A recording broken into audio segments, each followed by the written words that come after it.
ei ÜRO, ei Euroopa Liit ega isegi mitte praegune Eesti valitsus ei ole suutelised muutma planeetide käiku. See on paratamatus. Aga inimese saatus on meie käes ja seda saatust saame me ise juhtida, hoida ja muuta.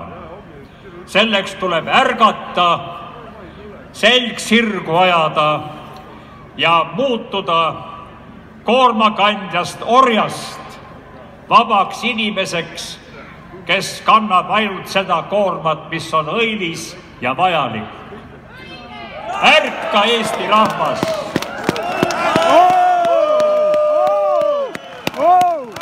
Ärka, Eesti rahvas! Ärka ja aja selg sirgu! Ärka!